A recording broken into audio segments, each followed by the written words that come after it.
Peringatan darurat. Darurat.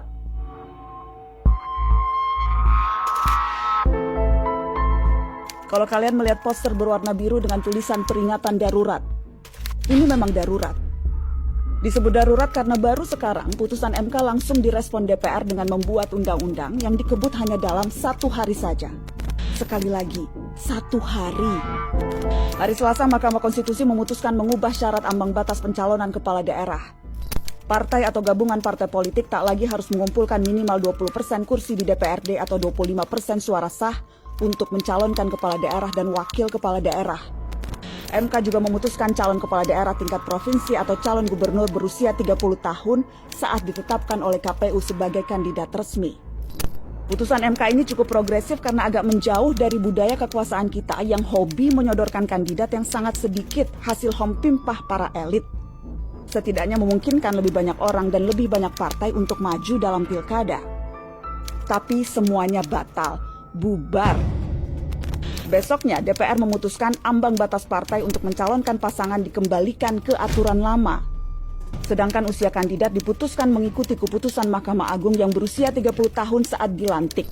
Sehingga memungkinkan Kaisang yang sudah dicalonkan sejumlah parpol bisa maju dalam kontestasi. Niatnya juga sudah tidak baik sejak awal. DPR mau menyiasati putusan MK yang sudah sangat jelas, mengikat dan final, berlaku untuk semuanya. Bikin undang-undang dalam sehari mustahil ada naskah akademiknya, tidak mungkin ada sosialisasi rancangannya dulu. Apalagi mendengarkan aspirasi dan partisipasi kita sebagai rakyat. Ini bukan tentang Anies, Ahok, Kaisang, atau PDI Perjuangan. Mula-mula ini tentang bagaimana proses bernegara dilaksanakan dengan potong kompas sehingga melecehkan nalar wajar kita sebagai warga negara.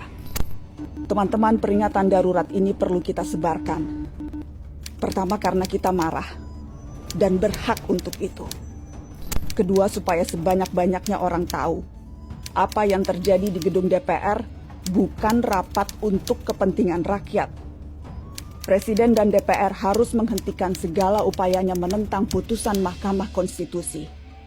Jika DPR dan pemerintah mau merevisi tanpa berpatokan kepada putusan MK, ini rentan dianggap pembangkangan konstitusi. Dan saya cemas, pembangkangan konstitusi ini bisa berujung dengan pembangkangan sipil.